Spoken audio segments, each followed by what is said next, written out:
मैं वर्षा परगट आप सबका स्वागत करती हूँ हमारे चैनल में कनेक्ट स्ट्रीट में।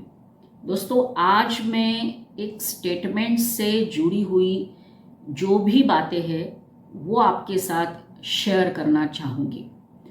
भारत के आर्टिस्ट जो है या फिर कोई भी आर्टिस्ट होता है, अगर वो बड़े कंसर्ट में जाता है या बड़े प्रोग्राम में जाता है तो ऑब्वियसली उनके शो के मुताबिक लोगों की तालियां बजनी चाहिए, ऐसे ही समझकर एक्सपेक्ट करते हुए वो अपने स्टेटमेंट्स देते हैं।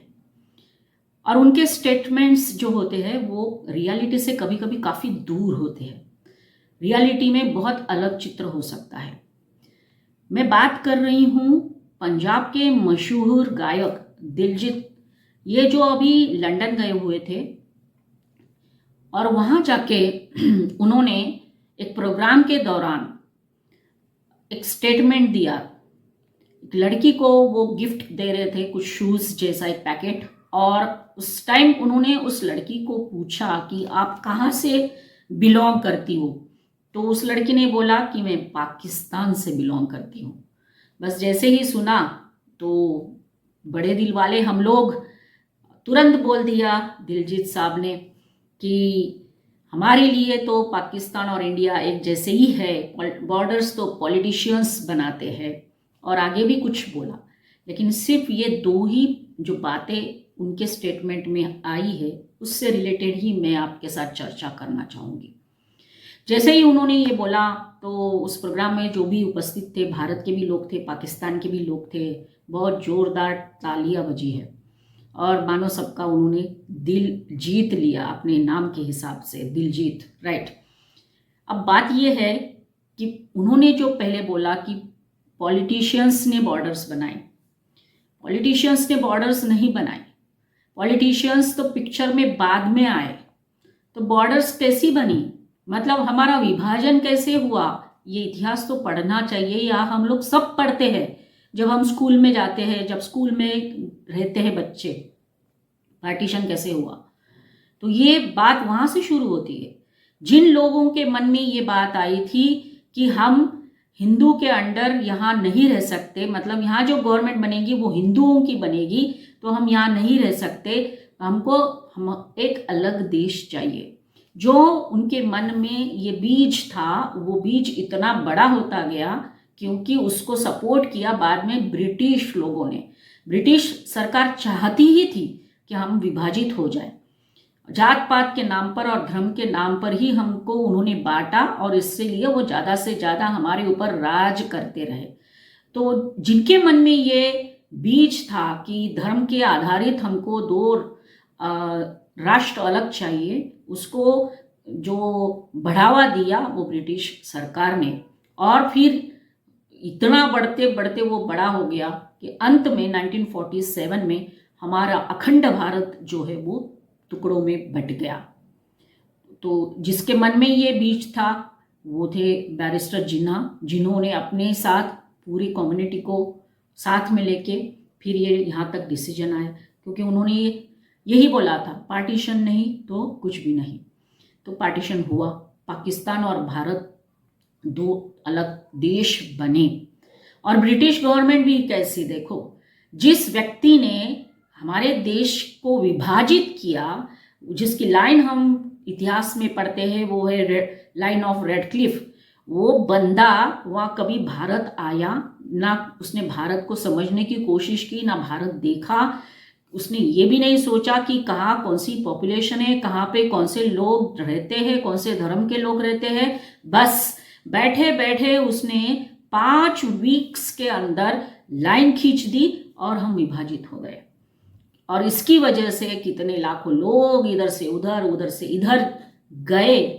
पर उस दौरान जो हिंसा, जो नरसंहार हुआ है, वो इतिहास में सबसे बड़ा नरसंहार माना जाता है। तो क्या ये भूल गए कि किसने बॉर्डर बनाई? वो मानसिकता आज भी नहीं गई। जिन लोगों के मन में ये था कि धर्म के आधार पर देश का बंटवारा होना चाहिए, ऐसे लोग आज भी हैं। हम कितनी बार देखते हैं कि भारत में रहते हुए भी पाकिस्तान के सपोर्ट में नारे लगते हैं। इतना ही नहीं, हम ये भी देखते हैं कि जिनके लिए हमने काम किया, सपोर्ट किया, आज वही बांग्लादेश जो पहले ईस्ट पाकिस्तान था, वो कैसे हमारे विरोध में आज खड़ा है, कैसे वहाँ पर हिंदू कम्युनिटी के ऊपर अत्याचार हो रहे हैं। तो बॉर्डर्स किसने बनाई? बॉर्डर्स पॉलिटिशियंस ने नहीं बनाई। पॉलिटिशियंस तो बाद में पिक्चर में आए भाई साहब। पहले तो उन लोगों ने ये डिसाइड कर लिया और बाद में ब्रिटिश लोगों ने डिसाइड कर लिया, और झुकना पड़ा फिर हमको पार्टीशन के एक्सेप्ट करने के लिए। अदरवाइज जो हिंसा हो रही थी वो थमती ही नहीं। तो पहली बात तो ये कि पॉलिटिशियंस ने बॉर्डर्स नहीं बनाए। फिर दूसरी बात उन्होंने अपने स्टेटमेंट में कही कि भारत और पाकिस्तान हमारे लिए तो एक जैसे हैं। आपके लिए एक जैसे हो सकते हैं भैया, पर बाकी सारे लोग, हम नहीं बोल सकते कि भारत और पाकिस्तान एक जैसे है। नहीं है एक जैसे। जब से दो देशों का ये इस तरह से हमारे अखंड भारत का बंटवारा हुआ है, तब से लेके आप इतिहास पढ़िए, क्या क्या प्रॉब्लम्स हमने फेस किए। आप जिस स्टेट को बिलोंग करते हो, पंजाब, वो पंजाब ऐसा स्टेट है जिसने सबसे ज़्यादा जो हिंसा देखी है पार्टीशन के टाइम पे। इतना भी भूल गए आप। उसके बाद हम आगे अगर जाते हैं, जैसे ही पाकिस्तान का निर्माण हुआ, पाकिस्तान हमेशा चाहता था और चाहता है कि कश्मीर उसके साथ आए, और उसके लिए लड़ाई हुई है। 1947, 48, 65, 71 का तो इधर बांग्लादेश बना। उसके बाद 1999 का करगिल वॉर, और इस युद्ध के दौरान हमारे कितने सैनिक शहीद हो गए थे। क्यों? पाकिस्तान बार बार हमारे ऊपर आक्रमण करता रहा और फिर लड़ाई हमने की और जीती, ये समझकर कि वो सबक सीखेगा, लेकिन नहीं सीखा। जब उसने देखा कि हम भारत के साथ युद्ध में नहीं जीत सकते, तो दूसरा रास्ता अपनाया, प्रॉक्सी वॉर, जो आतंकवादी घटनाएं उसने चालू कर दी। इस तरह से पाकिस्तान हमेशा भारत को डिस्टर्ब करता रहा और आतंकवादी गतिविधियों को सपोर्ट करता रहा, और पर्टिकुलरली जम्मू कश्मीर में भी हमने देखा। जम्मू कश्मीर 1980s के बाद वाला, 1990s उसके बाद वाला, कितनी हिंसा, कितने लोग वहाँ मारे गए और कितने हमारे जवान शहीद हो गए। तो कैसे भारत और पाकिस्तान एक जैसे हो सकता है? भारत कभी भी आक्रमण नहीं करता है किसी भी देश के ऊपर। हमारी संस्कृति अलग है, हमारे वैल्यूज अलग है। हम सबको शांतिपूर्ण रहने का अधिकार देते हैं, और इसीलिए यहाँ पर सभी लोग रह रहे हैं। हमारे संविधान ने सबको समान अधिकार दिया है। पाकिस्तान की जब निर्मित हो गई, तब कितने सारे लोग वहाँ रहते थे, हिंदू कम्युनिटी। आज उनकी हालत देखो, परसेंटेज देखो कितना कम हो गया है। आज माइनॉरिटीज में है, और जो उनके ऊपर अत्याचार हो रहे हैं, अत्याचार होते थे, उसको पढ़िए तो पता चलेगा। फिर हम नहीं बोल सकते पाकिस्तान और भारत एक जैसा है। और आज हमारे भारत में देखिए उनकी पॉपुलेशन कहाँ से कहाँ तक पहुँच गई है। यहाँ उनको सब सुविधा है, कानून, संरक्षण, संविधान, सब कुछ है। कैसे एक हो सकते हैं पाकिस्तान और भारत? जरा सोचिए।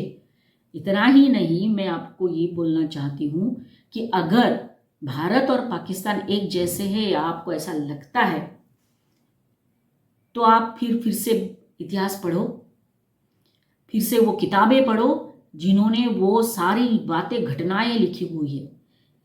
मैं तो आप एक किताब सजेस्ट करूंगी सबके लिए, कि जिनके ऊपर सबका सबसे ज़्यादा विश्वास है, जिन्होंने हमारा संविधान लिखा, ऐसा डॉक्टर बाबा साहेब अम्बेडकर, इन्होंने लिखी हुई एक किताब सबको ज़रूर पढ़नी चाहिए। वो ये किताब है जिसका नाम है पाकिस्तान और द पार्टीशन ऑफ इंडिया।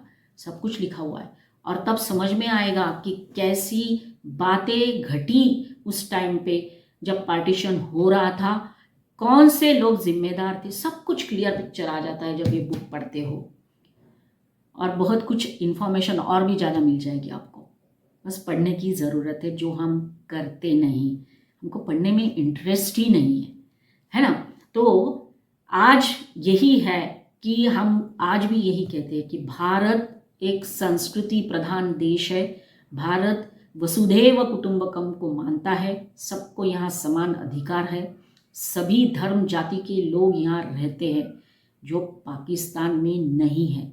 आप ढूंढिए, पढ़िए, तभी आप बोलेंगे कि पाकिस्तान और इंडिया एक जैसे है। तो आज की बात इतनी ही। अगर आपको मेरा ये वीडियो अच्छा लगा हो तो ज़रूर लाइक करिए, शेयर करिए, और जिन्होंने मेरा चैनल सब्सक्राइब नहीं किया है उनको मैं रिक्वेस्ट करूँगी कि मेरा चैनल ज़रूर सब्सक्राइब कर लीजिए। जाने से पहले हमारे जो पूर्व प्रधानमंत्री अटल बिहारी वाजपेयी जी, इनकी कविता मुझे याद आती है। मैं उनकी बहुत बड़ी फ़ैन हूँ, उनकी कविता बहुत अच्छी लगती है। और उन्होंने भारत का जब विभाजन हुआ था ना, तब एक कविता लिखी थी, दूध में दरार पड़ गई। सब कुछ बढ़ गया था, हमारे शहीद बढ़ गए, हमारे गीत बढ़ गए, सब बट गए, इस दूध में दरार पड़ गई। ये कविता ज़रूर पढ़िए और फिर आपको समझ में आएगा क्या दुख हुआ होगा उस टाइम पे उन लोगों को जब भारत का विभाजन हुआ था। तो आज की बात फिर इतनी ही। अगले वीडियो में फिर मिलेंगे नए टॉपिक के साथ। तब तक के लिए धन्यवाद। जय हिंद।